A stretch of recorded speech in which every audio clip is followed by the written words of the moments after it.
ధ్యానాలను మన ప్రార్థనతో ప్రారంభించుకున్నాము. మన మధ్యలో ఉన్న రత్నమ్మ గారు వచ్చి ప్రార్థన చేస్తారు. ఆ తర్వాత ప్రార్థిద్దాం.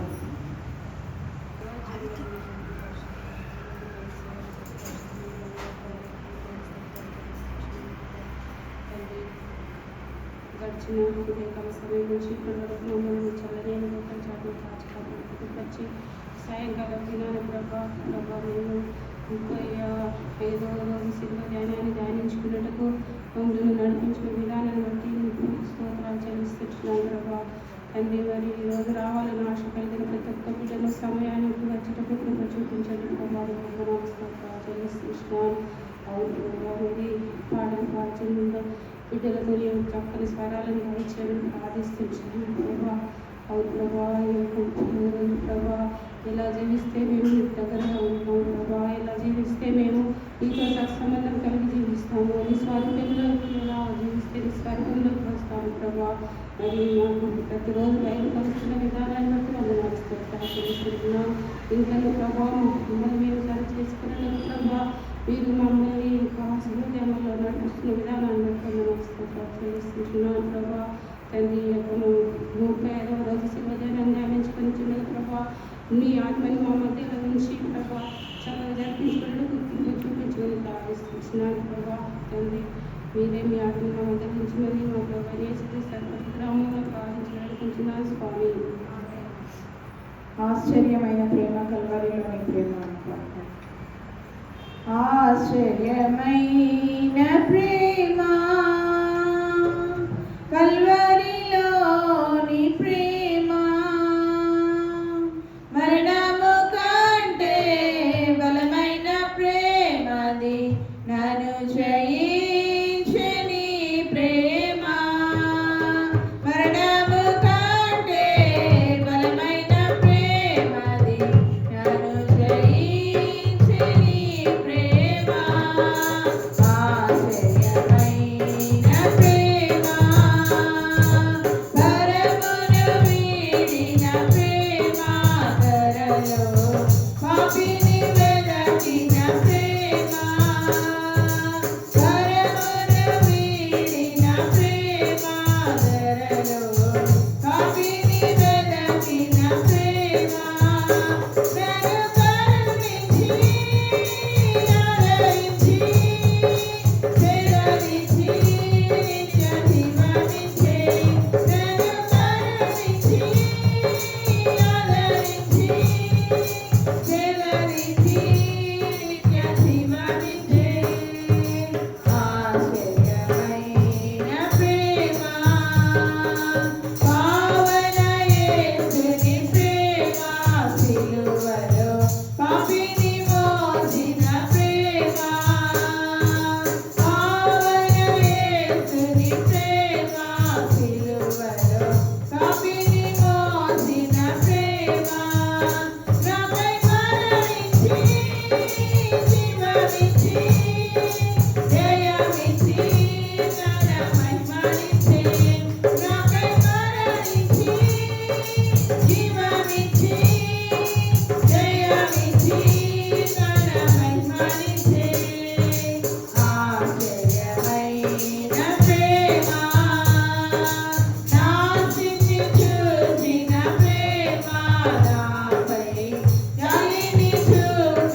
ప్రియ యేసు మన కొరకు ప్రేమతో పొందిన శ్రమలు అని పాడుకుందాం.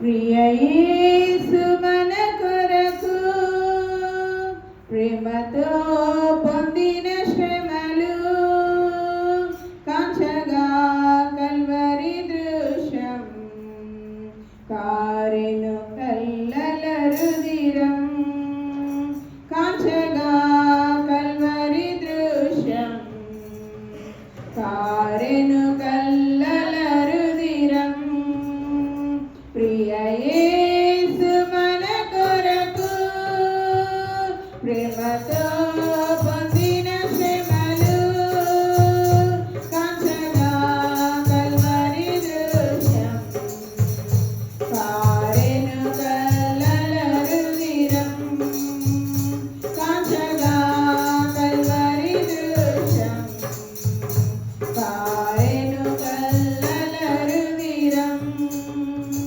కల్వరి కొండపైన దొంగల మధ్యలోన కల్వరి కొండపైన దొంగల మధ్యలోన సిలువలోన వేలాడెను నాకై మరణించెను సిలువలోన వేలాడెను నాకై మరణించెను ప్రియ యేసు మన కొరకు ప్రేమతో పొందిన శ్రమలు కాంచగా కల్వరి దృశ్యం కారెను కల్లల రుధిరం కాంచగా కల్వరి దృశ్యం కారెను కల్లల రుధిరం ముళ్ళతో అల్లిన మకుటం జయలాటమున పెట్టగా ముళ్ళతో అల్లిన మకుటం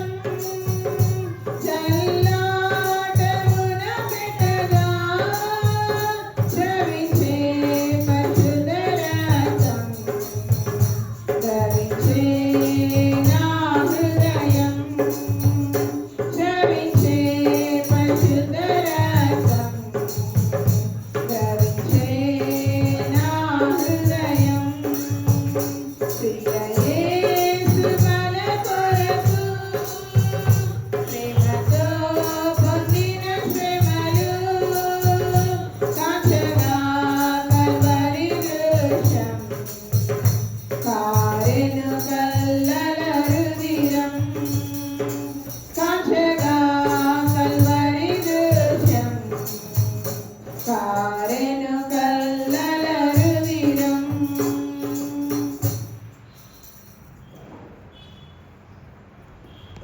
పాట పాడాలనుకుంటే ముందుకు రావాల్సిందిగా కోరుచున్నాం. సమయం అందిస్తాం. అయ్యగారికి అమ్మగారికి కూడి వచ్చిన సంఘ సభ్యులందరికీ వందనాలు. సిలువలో సాగింది యాత్ర కరుణామయుని దయగల పాత్ర సిలువలో సాగింది యాత్ర కరుణామయుని దయగల పాత్ర ఇది ఎవరి కోసమో ఈ జగతి కోసమే ఈ జనుల కోసమే ఈ జగతి కోసమే ఈ జనుల కోసమే సిలువలో సాగింది యాత్ర కరుణామయుని దయగల పాత్ర పాలుగారు దేహంలో పైన పాపాత్ముల కొరడాలెన్నో పాలుగారు దేహంలో పైన పాపాత్ముల కొరడాలెన్నో నాట్యమాడి నాయి నడివీధుల నడిపాయి నాట్యమాడి నాయి నడివీధుల నడిపాయి నోరు తెరువలేదా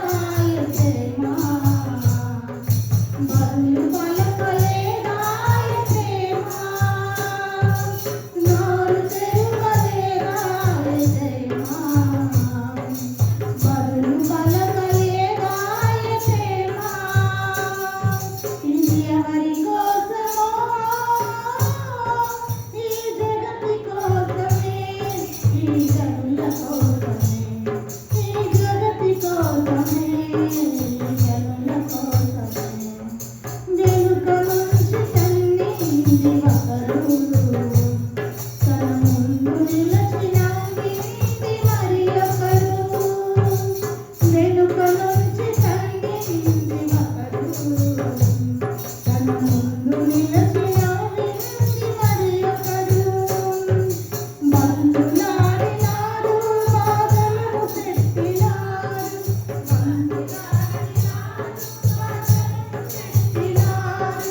నోరు తెరువలేదాయి ప్రేమ బదులు పలకలేదాయి ప్రేమ నోరు తెరువలేదాయి ప్రేమ బదులు పలకలేదాయి ప్రేమ ఇది ఎవరి కోసమో ఈ జగతి కోసమే ఈ జనుల కోసమే ఈ జగతి కోసమే జనుల కోసమే సిలువలో సాగింది యాత్ర కరుణామయుని దయగల పాత్ర చెల్లుమని కొట్టింది ఒకరు తన మోముపై ఊసింది మరి ఒకరు చెల్లుమని కొట్టింది ఒకరు తన మోముపైన ఊసింది మరి ఒకరు గేలి చేసినారు పరిహాసమాడినారు గేలి చేసినారు పరిహాసమాడినారు ఎవరు తెరువలేదాయి ప్రేమ బదులు పలకలేదాయి ప్రేమ నోరు తెరువలేదాయి ప్రేమ బదులు పలకలేదాయి ప్రేమ ఇది ఎవరి కోసమో ఈ జగతి కోసమే ఈ జనుల కోసమే ఇది నీ కోసమే ఇది నా కోసమే సిలువలో సాగింది యాత్ర కరుణామయుని దయగల పాత్ర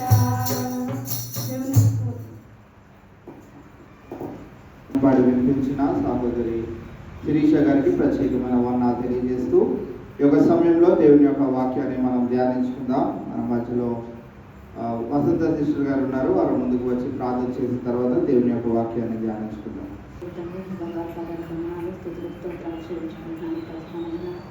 ఇష్టంగా 10 దినాల ప్రకారం 34 దినాల ప్రకారం ఎన్నో వాక్యాలతో ప్రకారం మా జీవితాన్ని మార్చుకోవడానికి ప్రభావం మాకు వినిపించిన విధానాన్ని బట్టి మీకు మనం ఆశ్రయించుకుంటున్నాను ప్రభావనైనా ఇది ఉన్న తండ్రి మీ దైవచనం నిలబెట్టుకునే ప్రభావనైనా అయా ఇక్కడ కూర్చున్న వారికి ప్రభావనైనా మాకు ఏ ఆత్మీయ ఆహారం అయితే కావాలో ప్రభావనైనా మీరు అనుగ్రహించి నడుస్తున్నాను ప్రభావనైనా మీ యొక్క ఆత్మను నింపి ప్రభావనైనా మాకు కావాల్సిన ఆత్మీయ ఆహారం వినిపించి నడుస్తున్నాను తండ్రి స్తోత్రాలు ప్రభావ వాక్యం విని ప్రభావం వదిలిపెట్టే వారంగా కాకుండా ప్రభావనైనా వాక్యానుసారంగానైనా మా జీవితాన్ని సరిదిద్దుకోవడానికి సహాయం చేయమడుస్తున్నాను తండ్రి నీకు స్తోత్రాలైనా ఏసయానికి వందనాలు ఇంకా రావాల్సిన బిడ్డల ప్రభుత్వనైనా మీరే త్వరగా తీసుకురమని అడుగుతున్నాను తండ్రి నీకు స్తోత్రాలు చెల్లించుకుంటానైనా ఎక్కడ ఎలాంటి డిస్టర్బెన్స్ లేకుండా ప్రభుత్వనైనా నీకే మహిమకరంగా నా తండ్రి నేను నిలబెట్టుకోమని ఏసు పరిశుద్ధనామని అడుగుతున్నాను తండ్రి ఆమేన్.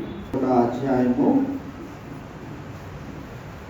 11 వచనాల వరకు మరి యేసుక్రీస్తు ప్రభు వారి యొక్క జయోత్సాహంను చూస్తూ ఉన్నాం. నిన్నటి దినాన మరి అది మంటల ఆదివారపు ఆరాధన నిన్నటి జరిపించుకొని ఉన్నాం. దానికి కంటిన్యూషన్గా ఉన్నటువంటి వచనాలను మనం గమనించినట్లయితే 17వ వచనం వరకు ఆయన ప్రవేశమవుతూ ఎక్కడికి వెళ్ళారు అనే విషయాన్ని మనము గమనించగలిగినట్లయితే ఆయన ఎక్కడికి వెళ్ళాడండి? యెరూషలేములో ఉన్నటువంటి దేవాలయంలోనికి ఆయన వెళ్ళాడు.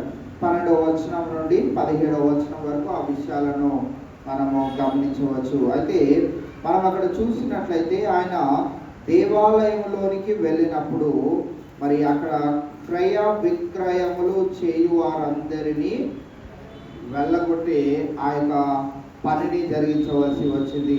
ఆయన దేవుని ఆలయము, దేవుని మందిరము ఏ రీతిగా ఉండాలి అని ఆశపడ్డాడో ఆయన వెళ్ళి చూసేటప్పటికి దేవుని మందిరం ఎలా ఉంది? ఆయన ఊహకు వ్యతిరేకముగా, ఆయన ఊహించిన దానికి మరి భిన్నమైనదిగా, లేకుంటే సరితూగనిదిగా దేవుని ఆలయమును ఆయన చూడడం జరిగినది. వారు ఏం చేస్తా ఉన్నారంట? క్రయ విక్రయములు చేయువారందరినీ వెళ్ళగొట్టాను. కావున ఈవేళ మనం గమనించినట్లయితే వారు దేవుని ఆలయమును ఏం చేశారని కింద మనం చదువుతామంటే, వారు నా మందిరము ప్రార్థనా మందిరం అనబడును అని రాయబడి ఉన్నది. వారు దానిని ఏం చేశారు అని అంటే దొంగల గుహగా దాన్ని మార్చివేసిరి. కావున ఈవేళ మనం గమనించినట్లయితే ఆయన దేవాలయమును, మందిరమును చూడగా దాని యొక్క రూపురేఖలను మార్చి వేసిన వారిగా ఉన్నారు. ఇవాళ మన జీవితాలు దేవునికి ఎలా ఉన్నాయి చెప్పండి? నీ హృదయము దేవుని ఆలయం. ప్రతి మనిషికి హృదయం ఉందా లేదా? అంటే ప్రతి హృదయము దేవుని ఆలయం. అంటే మనం ఎవరము? హృదయం ఒకటే ఆయన ఆలయమా? అంటే హృదయాన్నే అంటున్నాడు కదా, కళ్ళు ఏం చేసినా పర్వాలేదు, చేతులు ఏం చేసినా పర్వాలేదా? హృదయము అనంటే ఒక్కసారి మెడికల్ టర్మ్స్లోకి వెళ్తే ఈ హృదయం నుంచే బాడీలోకి ప్రతి ఒక్క నర్వ్ నుంచి బ్లడ్ పాస్ అవుతూ ఉంటుంది. అందుకే ఓపెన్ హార్ట్ సర్జరీ లేకుంటే స్టంట్ చాలాసార్లు ఎక్కడ వేస్తూ ఉంటారు అని అంటే హార్ట్కి చుట్టూతానే వేస్తూ ఉంటారు. ఆ వాల్ క్లోజ్ అయిపోయింది అనుకోండి, ఆ బ్లడ్ ఎక్కడికైతే వెళ్ళాలో, ఉదాహరణకి పెరాలసిస్ స్ట్రోక్ ఎందుకు వస్తుందో తెలుసా? ఇక్కడ నుంచి బ్లడ్ చేతికి వెళ్ళట్లేదు కనుక ఈ చెయ్యి అంతా ఏం చేస్తుందనంటే మన వశంలో లేదు. ఇంకా మనం లేపితే కానీ అది లేగదు, పక్కన వాళ్ళు వచ్చి లేపితే కానీ అది లేగదు. వాళ్ళకి తెలియదు అది లెగుస్తుందా లేదా అనేది, అది స్పర్శ కోల్పోతుంది. అలానే హృదయము అని దేవుడు సంబోధించాడు అంటే కేవలము హృదయానికి సంబంధించింది కాదు, కానీ ఒక్కొక్క వ్యక్తికి సంబంధించింది ఈ ఆలయము. కావున ఈవేళ ఆ రోజున యేసుక్రీస్తు ప్రభువారు మందిరాన్ని చూసినప్పుడు అక్కడ చేస్తున్న క్రయ విక్రయ పనులను బట్టి వారందరినీ వెళ్ళగొట్టినట్టు మనం చూస్తా ఉన్నాం. ఈ దినాన మన హృదయమును కూడా మనం ఒకసారి పరిశీలించుకోగలిగినట్లయితే మన హృదయము కూడా ఏ రీతిగా ఉన్నదో మనల్ని ఒకసారి మనము గమనించుకోవాలి. అది దొంగల గుహముగా ఉందా? హృదయంలో అనేకమైన తలంపులు, హృదయంలో అనేకమైనటువంటి మరి చెడు ఆలోచనలు, వీటన్నిటిని మనము హృదయం నుండే దేన్నైనా ప్రారంభించాల్సి అవసరత ఉన్నది కనుక మన హృదయాన్ని మనం ఎలా ఉంచుకుంటా ఉన్నాం అనేది చాలా ప్రాముఖ్యమైనది. ఎవరైనా డాక్టర్ దగ్గరికి నాకు చెస్ట్ పెయిన్ వస్తుంది అని అంటే డాక్టర్ ఫస్ట్గా అడిగేది ఏంటిది అంటే, మీరు ఏదైనా స్ట్రెస్కి గురవుతున్నారా, లేకుంటే మన హార్ట్ బాగాలేదు అని మనం డాక్టర్ దగ్గరికి వెళ్తే ఆయన ఫస్ట్ టెస్ట్ చేసేది ఏంటి అంటే, అన్నిటికీ టెస్ట్ చేస్తారు కానీ ఫస్ట్ మేజర్గా టెస్ట్ చేసేది ఏంటంటే బీపీ. చాలా మందికి హార్ట్ ప్రాబ్లమ్స్ రావడానికి గల కారణాలు ఏంటిదనంటే స్ట్రెస్ కావచ్చు, చాలాసార్లు వాళ్ళ ఉద్యోగ పరిస్థితుల్లో కావచ్చు, ఆ ఉద్యోగ పరిస్థితుల్లో కలిగినటువంటి ఇబ్బందుల వలన ఇంటికి వచ్చి ఇంట్లో వాళ్ళ పైన అరవడం కావచ్చు. ఇవన్నిటి వలన హార్ట్ ఏమవుతుందంటే వీక్ అయ్యి ఒకరోజు దాని నుండి ప్రమాదానికి గురవ్వాల్సిన పరిస్థితిని చేకూర్చుకుంటా ఉంటారు. కావున ఈవేళ మనం గమనించినట్లయితే ఈ హృదయం అనబడిన ఈ యొక్క దేవుని ఆలయమును మనము దేనితో నింపుతా ఉన్నామనేది ఈ దినాన మనము జ్ఞాపకం చేసుకోవాల్సిన ఒక విషయము. అందుకే ఇక్కడ 16వ వచనంలో మనం చూసినట్లయితే వీరు చెప్పుచున్నది వినుచున్నారా అని ఆయనను అడిగిరి. అందుకు యేసు, వినుచున్నాను, బాలుర యొక్కయు చంటి పిల్లల యొక్కయు నోటి స్తోత్రము సిద్ధింపజేసింది అను మాట మీరు ఎన్నడూనూ చదవలేదా అని వారితో చెప్పి వారిని విడిచి పట్టణము నుండి బయలుదేరి బేతనియాకు వెళ్ళి అక్కడ బస చేశాను. ఇక్కడ మనము గమనించినట్లయితే దేవుడు కోరుకునేది ఏంటిదనంటే, ఒకవేళ నేను దేవుని మందిరానికి వస్తాను, కానీ నేను దేవుని మందిరంలో ఏదైనా వ్యాపారం చేస్తాను. చాలామంది చాలా ఆలోచనలతో దేవుని మందిరానికి వస్తూ ఉంటారు. కొంతమంది ఏదైనా కన్సల్టెన్సీ లాంటివి చేస్తున్నారు అనుకోండి, వాళ్ళంతా అయిపోయిన తర్వాత ఒక నెల రోజులు మన మందిరానికి వస్తారు. నెల రోజులు మందిరానికి వచ్చినాక వాళ్ళు వెంటనే ఏం చేస్తారంటే వాళ్ళ కన్సల్టెన్సీ బిజినెస్ని ఓ నలుగురికి చెప్తా ఉంటారు. ఎందుకంటే వాళ్ళకు ఆ నెల రోజుల్లో ఏం అర్థం అవుతూ ఉంటుంది అని అంటే ఎవరి పరిస్థితి ఎటువంటిది. ఒకవేళ వాళ్ళ కన్సల్టెన్సీకి సంబంధించి ఒకవేళ ఎవరైనా సాక్ష్యం చెప్పారనుకోండి, నేను పలానా దేశానికి వెళ్ళాలని చాలా ప్రయత్నం చేస్తున్నాను, కానీ దేవుడు నాకు ద్వారాలు తెరవట్లేదు, చాలా కన్సల్టెన్సీలని నేను ఎదుర్కొన్నాను, కానీ వాళ్ళు చాలా ప్రైజెస్ ఎక్కువ చెప్తున్నారు అనగానే ఈ దేశాలకు పంపించే కన్సల్టెన్సీ ఆయన మన మధ్యలో ఉన్నాడు అనుకోండి, ఆయన ఇమీడియట్గా ఏం చేస్తాడు, బయటకు రాగానే ఆరాధన అయిపోగానే మీ వెంటే ఉంటాడు, మీతోనే వస్తాడు, మీ నీడలాగానే ఉంటాడు. ఆయన కన్సల్టెన్సీ ద్వారా మిమ్మల్ని విదేశాలకు పంపించేంత వరకు మిమ్మల్ని విడిచిపెట్టాడు. ఆయన టార్గెట్ ఏంటిది అని అంటే మనము రోడ్ల పైన తిరిగితే ఎంతమందిని కలవగలుగుతాం మనకు తెలియదు, కానీ సింగిల్ షాట్లో దేవుని మందిరానికో గుడికో మసీదుకో వెళ్ళామనుకోండి, మనం ఏం చేయాలనుకుంటున్నామో వ్యాపారమో దానిని సులువుగా, దేవుడే అంటే నన్ను పంపించింది, దేవుడే మిమ్మల్ని పంపించడానికి నన్ను ఇక్కడికి పంపించాడు, మిమ్మల్ని నన్ను కలిపింది ఎవరు అనంటే దేవుడే. అలా ప్రారంభిస్తారు. అలా ప్రారంభించి వారు వ్యాపారం చేసుకునే వారిగా ఉంటారు. ఉద్దేశం అయితే మనం గమనించినట్టయితే వెనకున్న వారి యొక్క వ్యాపారము అభివృద్ధి చెందాలని.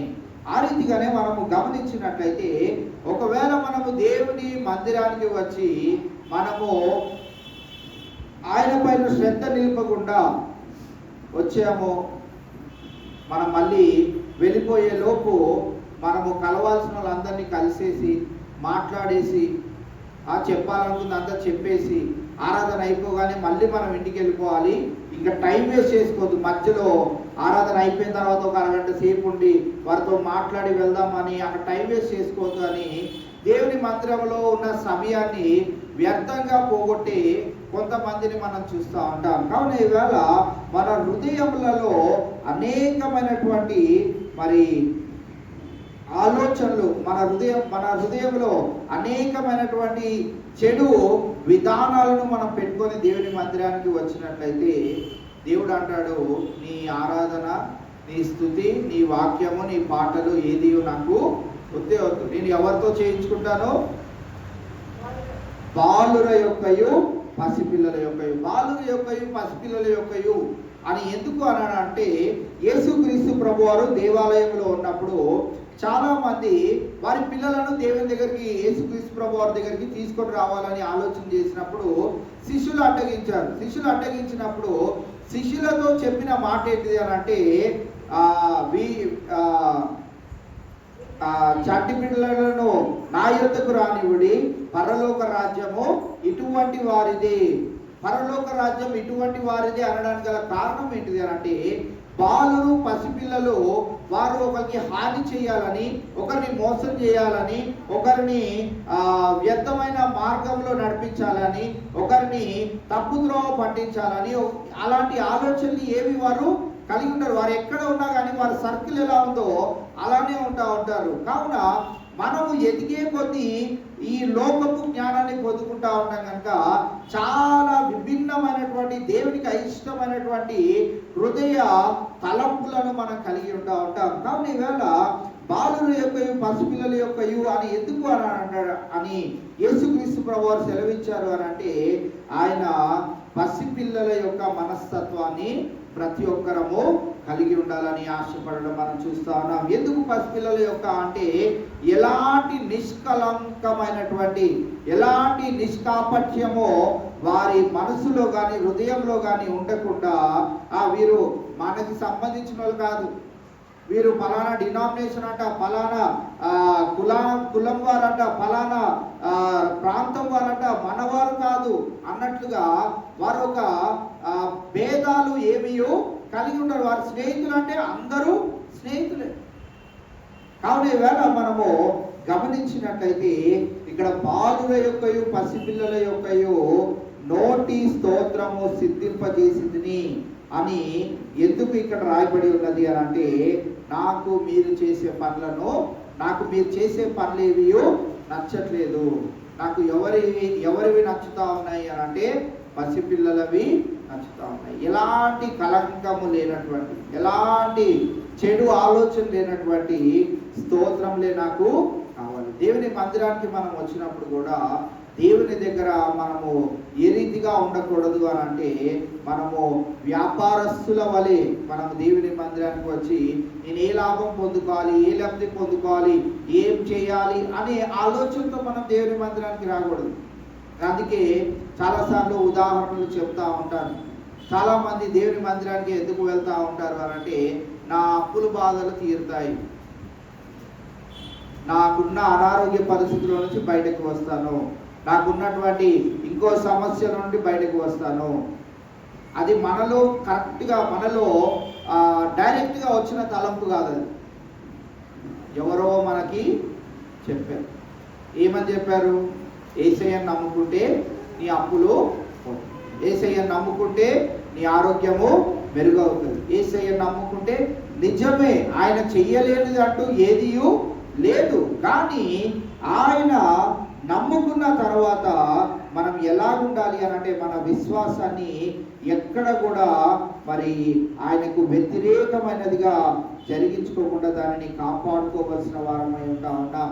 కావున ఆయన మరి ఆయన మందిరానికి వచ్చే వారి విషయంలో, వారి హృదయములు, ఆ దేవాలయములు అనబడిన ఆ హృదయాలు కలిగిన ఆ యొక్క వ్యక్తుల జీవితం ఎలా ఉండాలి అని అంటే నిష్కలంకమైనవిగా ఉండాలి. దేవునికి ఇంపైన పరిమళ సువాసనగా ఆ జీవితాలు ఉండాలి అని దేవుడు ఆశపడ్డం మనం చూస్తూ ఉన్నాం. అది నిన్నటి దినాన మరి ఆయన చేసిన పనులను ఇక్కడతో ముగించబడతా ఉన్నాయి. అయితే ఈ దినాన మనము ధ్యానించుకోవాల్సిన మరి భాగం ఏంటిది అంటే 18వ వచనం నుండి మనము చూసుకుంటూ ముందుకు వెళ్ళినట్లయితే, ఇక్కడ కూడా మనం చదవనవసరం లేదు, కానీ అక్కడ ఉన్న అంశాలను మీకు తెలియచేయాలని ఆశపడతా ఉన్నా.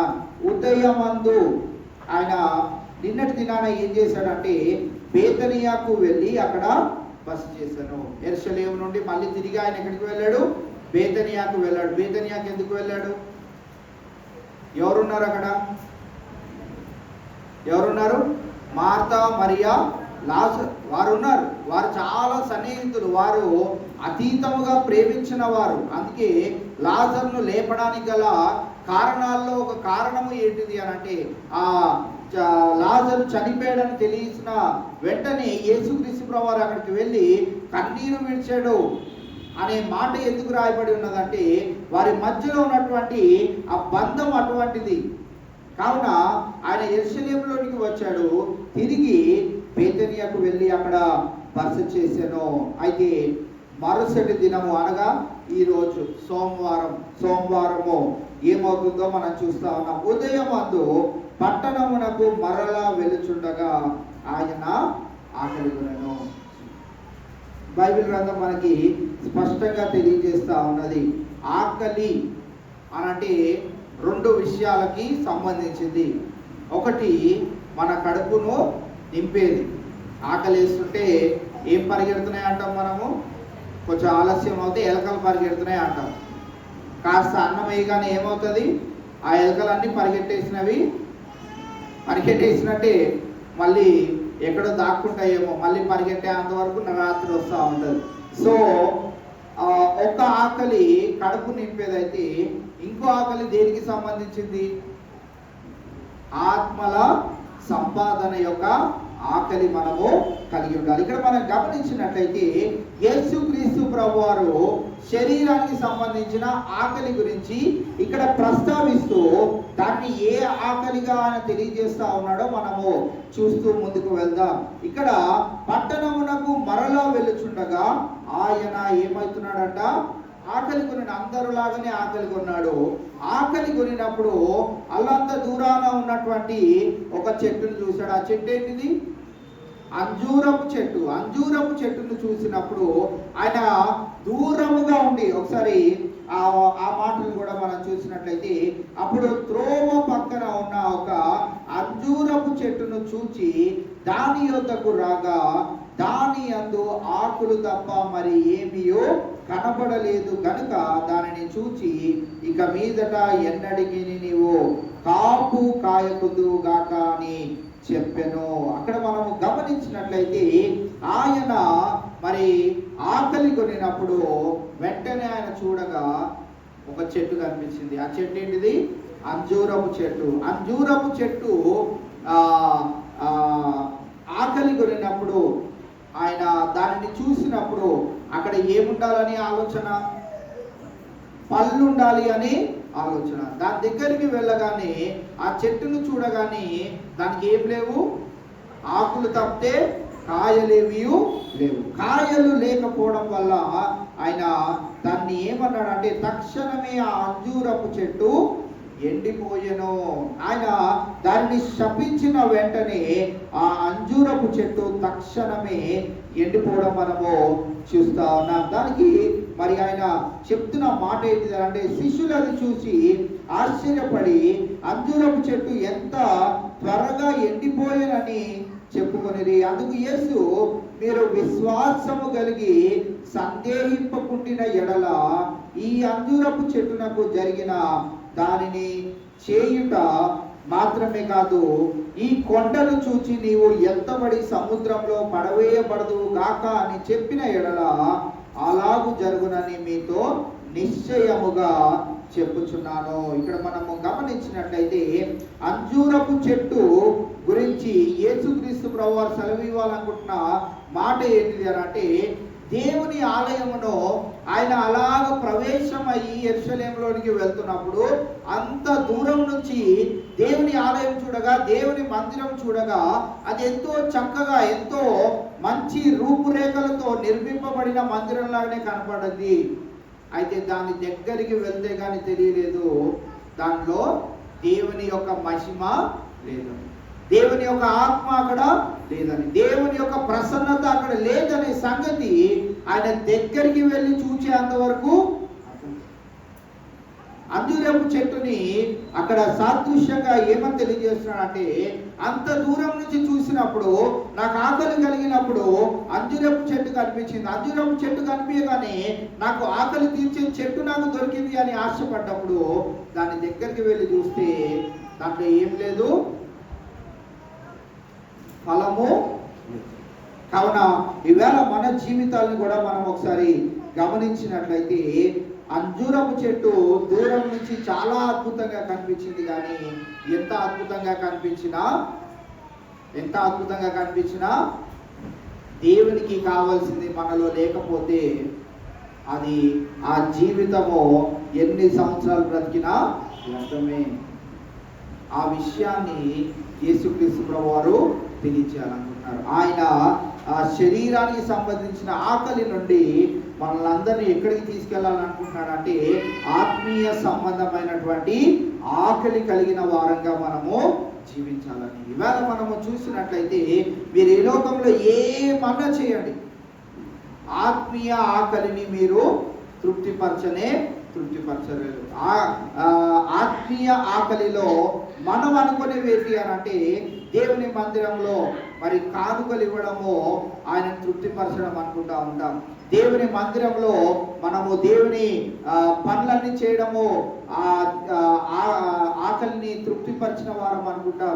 లేకుంటే ఇంకా ఏదైనా పాటలు పాడడం తృప్తిపరచడం అనుకుంటాం, ఆరాధన చేయడం తృప్తిపరచడం అనుకుంటాం, వాక్యం చెప్పడం తృప్తిపరచడం అనుకుంటాం. ఇవన్నీ ఏంటివి అని అంటే, కేవలము ఒక దినాన్ని కేటాయించుకొని ఆయనని ఆరాధించాలని ఒక 2-3 గంటలు ఒక ప్రత్యేకింపబడిన ఒక స్థలములో కూడుకొని చేసేది 3 గంటలు.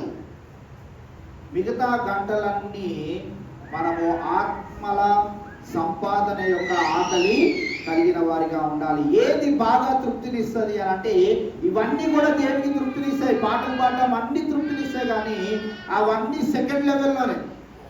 ఫస్ట్ లెవెల్లో ఉన్నది ఏంటి అని అంటే, నీకు దేవుడు నీ జీవితంలో కలుగు చేసిన సాక్ష్యాన్ని, నీ జీవితంలో నువ్వు కలిగి ఉన్నటువంటి నూతనమైన మార్పుని ఆయన నీ జీవితంలో నీకు ఇచ్చినటువంటి రక్షణ వస్త్రాన్ని నీవు ఇతరులకు పంచిపెట్టడానికి ఆశపడుతున్నావా లేదా?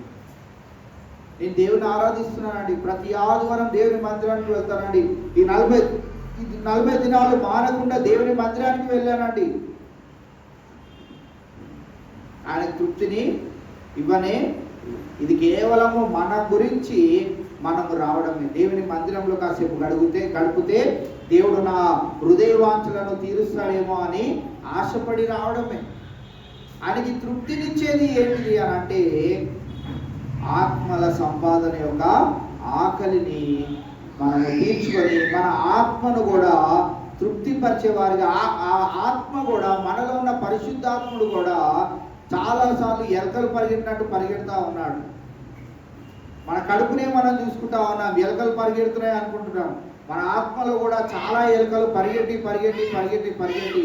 ఇంకా ఎలకలు ఎక్కువైపోతున్నాయి, కానీ మనం దాన్ని తృప్తిపరిచే వారిగా ఉండట్లేదు. కాబట్టి ఇవాళ మనము గమనించవలసిన ప్రాముఖ్యమైన విషయం ఏంటిదంటే మన జీవితాన్ని చాలా దూరం నుంచి దేవుడు చూస్తున్నప్పుడు వీరు తెల్లని వస్త్రాలు ధరించుకున్నారు, వీరు మోకాలేసి ప్రార్థన చేస్తున్నారు, వీరు ఉదయం లేచి ఆకాశం వైపు చేతులు చాపి వారు చక్కగా ప్రార్థన చేస్తూ ఉన్నారు, రోజు నా వాక్యాన్ని ధ్యానించుకుంటున్నారు, అన్నీ చేస్తూ ఉన్నాం, బాగానే ఉంది. అన్నీ మన కొరకు మనము చేసుకుంటా ఉన్నాం. దేవుని తృప్తిపరిచే విషయంలో దేవుడు కోరుకుంటుంది ఏంటిదనంటే ఒక్కరినైనా మనం అగ్నిలో నుంచి లాగినట్లుగా బయటకి లాగవలసిన అవసరం ఉన్నది. అంజూరపు చెట్టు వలె దూరంగా మనం తెల్లని వస్త్రాలు వేసుకొని బాగా కనపడతా ఉన్నాం, దగ్గరికి వచ్చి చూస్తే అంతా తొల్ల, ఏమీ లేదు. వీళ్ళు జాలరా నా పరలోక రాజ్యంలోనికి అని అనుకుంటే వాళ్ళ దగ్గరికి వెళ్తే ఏమీ లేదు. ఈరోజు మేము ప్యారీ అబ్రామ్ గారి దగ్గరికి వెళ్ళడం జరిగింది. వెళ్తే మాతో పాటు సుభాష్ నగర్ వరకు ఆయన వాళ్ళ సంఘానికి వెళ్ళడానికి మరి ఆయన తిరిగి రావడం జరిగింది. అయితే ఆయన వస్తున్నప్పుడు ఒక మ్యాచ్, వాళ్ళ చర్చ్కి సంబంధించిన మ్యాచ్లో అబ్బాయి వేరే సంఘానికి సంబంధించిన వాడు. ఆ సంఘము మాస్టర్ గారు చాలా పేరు మోసిన వారు.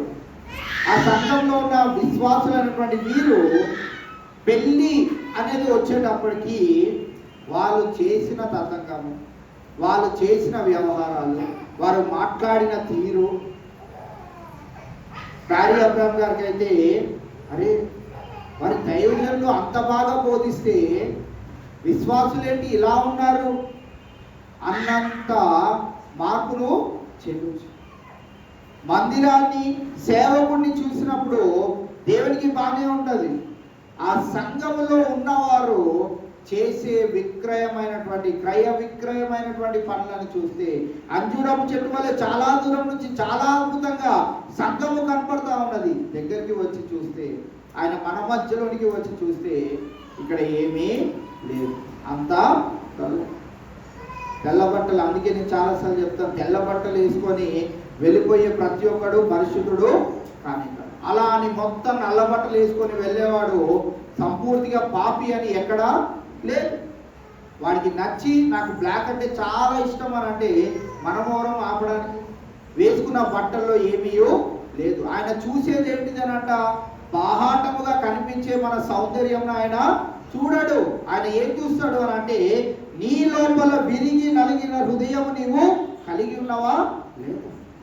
అయ్యా నేను పలానా వారిని రక్షించాలనుకుంటున్నాను, వారిని ఈ సంవత్సరంలో రక్షించే భాగ్యాన్ని నాకు కలుగు చేయి అని మనం విరిగి నలిగి వారి కొరకు ప్రార్థన చేస్తున్నామా లేదా?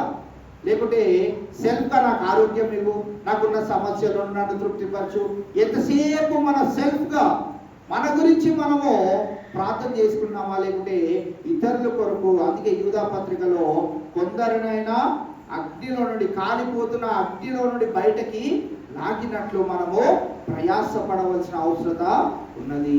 అంజూరపు చెట్టులాగా దూరం నుంచి చూస్తుంటే వీరుడా నాకు కావాల్సిన విశ్వాసులు అని దేవుడు అనుకుంటున్నాడు. దగ్గరకు వచ్చి చూస్తే అంతా కొండను కాదు కదా, ఈ రాయి అయినా వెళ్తుందా పక్కకి? చిన్న రాయి, అది మోసి మనం పక్కన పెట్టగలుగుతాం. దానికి కూడా మనము సందేహిస్తూ ఈ చిన్న రాయి అన్న వెళ్తుందా అని సందేహించే వారిగా మన విశ్వాసాన్ని మనము చాలాసార్లు కనపరుచుకుంటా ఉంటున్నాం.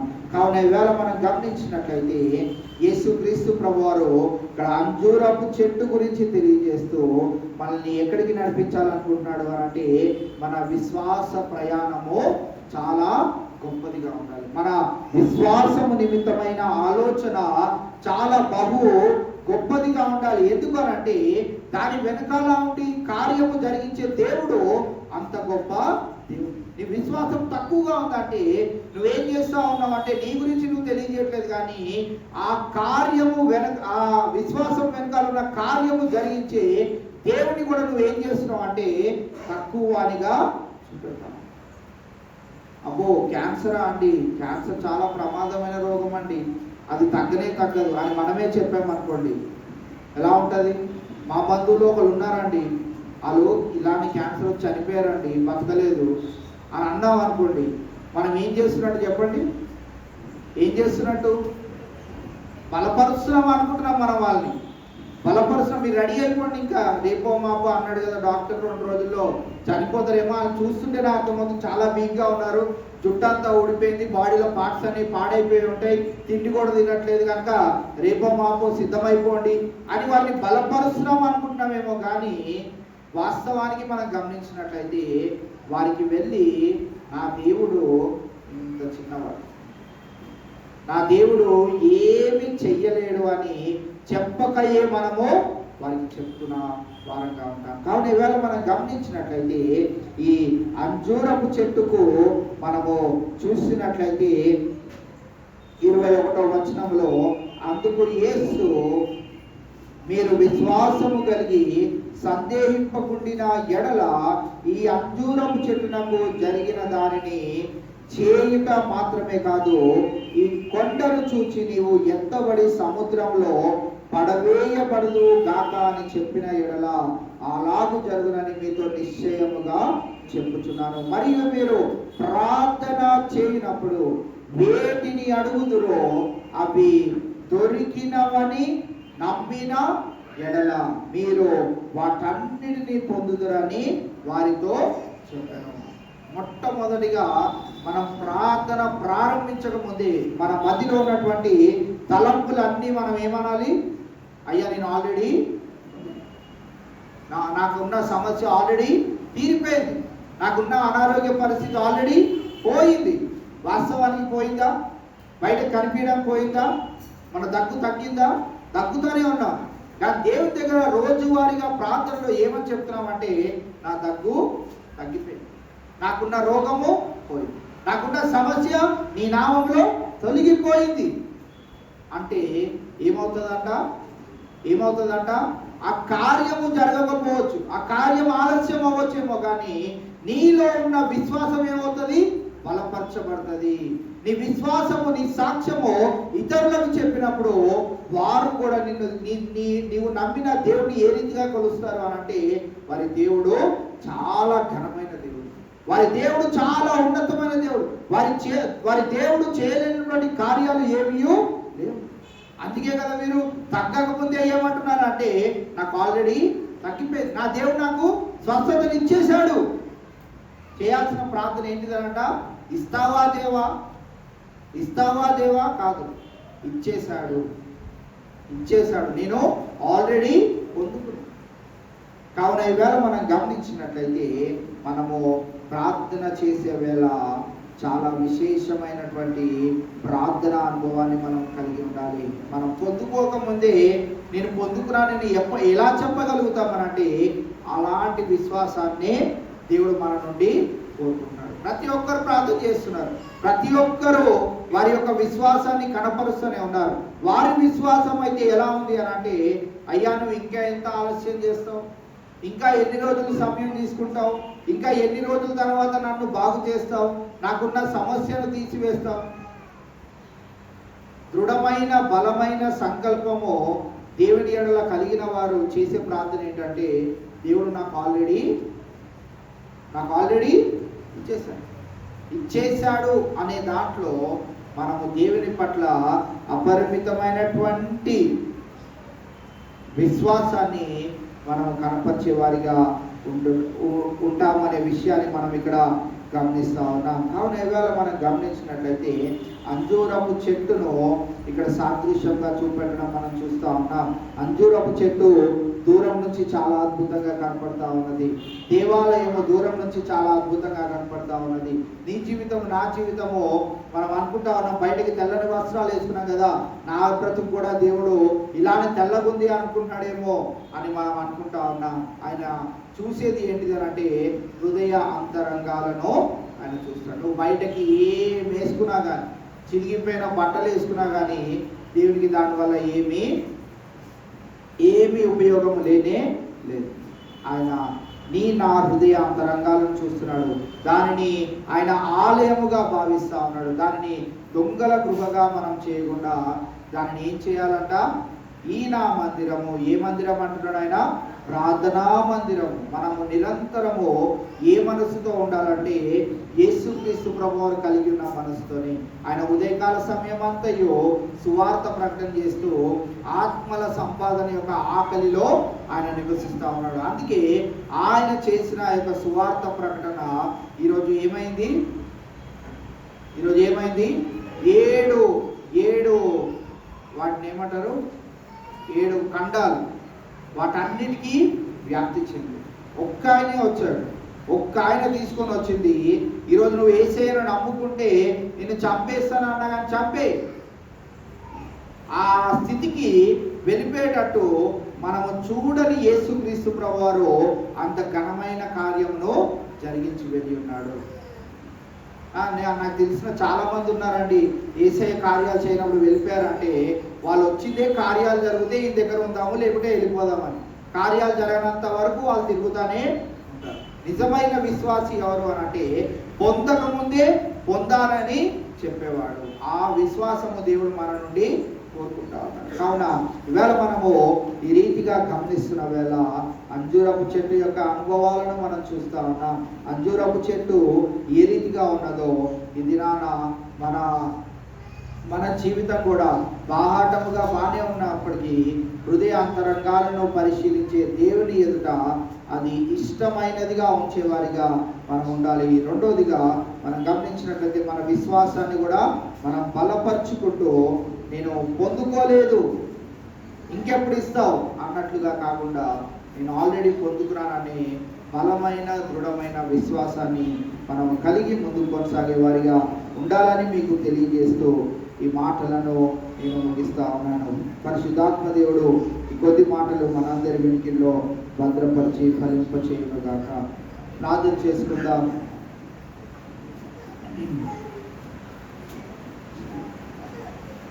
మన మధ్యలో ఉన్నటువంటి పాస్టర్ గారు ముందుకు వచ్చి ప్రార్థన చేయవలసిందిగా మనవి చేస్తా ఉన్నాం. జరగబోయే ఆరాధనలన్నీ దేవుని మహిమార్థమై జరుగునట్లుగా వారు ప్రార్థన చేసిన తర్వాత కార్యక్రమాన్ని ముగించుకుందాం. బోసు గారి కుటుంబము మనల్ని అందరినీ ప్రేమించి పలహారం కూడా తీసుకొని వచ్చినారు. దాని నిమిత్తమే కూడా పాస్టర్ గారు ప్రార్థన చేసిన తర్వాత పలహారం తీసుకొని మనము మనకు పడుకోవాలి. వందనాలు చెల్లిస్తున్నాను నాయన. పరిశుద్ధ వారంలో మమ్మల్ని ప్రవేశపెట్టిన తండ్రి నీకు వందనాలు. 34 దినాలు జ్ఞానాన్ని వాతావరణంకు మమ్మల్ని మా హృదయాల్ని బలపరిచిన తండ్రి నీకు వందనాలు చెల్లిస్తున్నాను. 35వ రోజు కూడా మేము ఏ రీతిగా నిన్ను స్తుతించాలో, ఏ రీతిగా మా హృదయం ఉంచుకోవాలో నిన్ను తెలిపిన విధానం బట్టి నీకు వందనాలు చెల్లిస్తున్నాను. మీరు మమ్మల్ని చూసినప్పుడు నేను ఫలాలే త్వరగా ఉంటాయితో నేను క్షమించి ఫలించే చెట్లుగా ఉండడానికి మమ్మల్ని ఆయుధపరచండి. ఫలం లేని మేము వెళ్ళిపోతాం కనుక ఫలభరితమైన జీవితాన్ని మాకు దయచేసి నీవే పొందండి. మా మందిరము ప్రార్థనా మందిరంగా ఉండేటట్టు నీవే పరిశుద్ధపరచండి. ఎక్కడ మందులు గొప్ప వ్యాపారం చేసే గొప్పగా ఉండకుండా నీవు పవిత్రపరచమని ప్రార్థన చేయంలో మాటల ద్వారా నువ్వు మమ్మల్ని బలపరిచిన తండ్రి నీకు వందనాలు చెల్లిస్తూ ఆయన ప్రార్థనాంశాలని మేము ముందు పెడుతున్నాం. కృప కలిగిన తండ్రి గడిచిన మట్లాది వారాన్ని మేము జరిపించుకొని నాయనా నువ్వు యెరూషలేము పట్టణానికి ఏ విధంగా తగ్గించుకొని వెళ్ళావో ఆ బలియాగం కోసం మీరు సిద్ధపడిన విధానాన్ని జ్ఞాపకం చేసుకున్నాం ప్రభా. తర్వాత గుడ్ ఫ్రైడే ఆరాధన కూడా మీరే జయప్రదం చేయమని ప్రార్థన చేస్తున్నాను. అలాగే ఈస్టర్ ఆదివారం కూడా మేము నిన్ను ఆరాధించేటప్పుడు మృత్యుంజయుడై మా కోసం తిరిగి లేచి తండ్రి కృపాశ నుండి విజ్ఞాపన చేర్చిన విజ్ఞాపనకర్త నీ వందనాలైనా నీ ఉన్న స్థలంలో మేము ఉంటున్నాం. మమ్మల్ని సిద్ధపరచండి, బలపరచండి నాయన. మరి ముఖ్యంగా మేము 3 తారీఖులో జరగబోయే కూడికలంతా ప్రార్థన చేయించున్నాము నాయన. మాకు చాలా దేవుడిగా ఉండి ఎటువంటి అవసరం ఉన్నా నాకు తీర్చి 3 దినాలు నీ మహిమాతో కోటాలు జయకరంగా జరగాలని కృప దయచేయండి. ప్రభా, ఏ ఆత్మలను నిర్ణయించవో ఆత్మలు సిద్ధపట్టుకుని కృప దయచేయండి నాయన. 2 బాప్తిస్మం తీసుకోవాలని సిద్ధపడ్డారు నాయన, వాళ్ళు బలపరచండి నాయన. ఏ ఆటంకం లేకుండా వారు నీవే మమ్మల్ని రక్షకుడు అని నోటితో ఒప్పుకొని బాప్తిస్మం పొందే అనుభవాలు మాకు దయచేయమని ప్రార్థన చేస్తున్నాం. ఇంకా అనారోగ్యంలో పిల్లల్ని చేసుకుంటున్నాం నాయన. వెంకరావు గారిని చేసుకుంటున్నాం నాయన. జరుగుతున్న ట్రీట్మెంట్ని చేసుకుంటున్నాం. వాణి గారికి కంటి ఆపరేషన్ జరిగింది, ఆవిడ తీసుకొచ్చున్నాం. ట్రీట్మెంట్ గురించి ప్రార్థన చేస్తున్నాం. అలాగే రాజు గారి ఫ్రెండ్ నాడి గారిని జ్ఞాపకం చేసుకుంటున్నాం నాయన. వారికి సంపూర్ణ ఆరోగ్యం దయచేయమని, ఇటు పరిస్థితిలో ఉన్న ప్రతి ఒక్కరిని జ్ఞాపకం చేసుకొని ప్రయత్నించి ఆశ్రయించమని నీ కృపగల హస్తాలకు అప్పచెప్పుకుంటూ బోస్ గారి కుటుంబాన్ని కూడా సంఘాన్ని ప్రేమించి వారు తెచ్చిన పలహారాన్ని దీవించి ఆశ్రయించి కుటుంబానికి కావలసిన మేలు ఆశ్రయాలు నిండాలుగా దయచేయమని నీ కృపగల హస్తాలకు అప్పచెప్పుకుంటూ యేసు పరిశుద్ధ నామంలో వేడుకుంటున్నాము తండ్రి. తెలియజేస్తా ఉన్నామండి. రేపటి దినాన తిరిగి సాయంకాలం 7:30 గంటలకు 2వ హోలీ వీక్లో ఉన్నటువంటి మరి 2వ రోజును మనము గమనించిన కావున మీరందరూ ఆసక్తిగా వస్తున్న మీ అందరికీ ప్రత్యేకమైన వర్ణాలు తెలియజేస్తూ మరి ఒకసారి కుడికేట్లతో ముగిస్తుందని కూడా తెలియజేస్తూ బోస్ గారు వారి ఫ్యామిలీ ప్రేమ తీసుకొచ్చిన పలహారం తీసుకొని వెళ్ళాల్సిందిగా మనం చెప్తున్నాం. Thank you.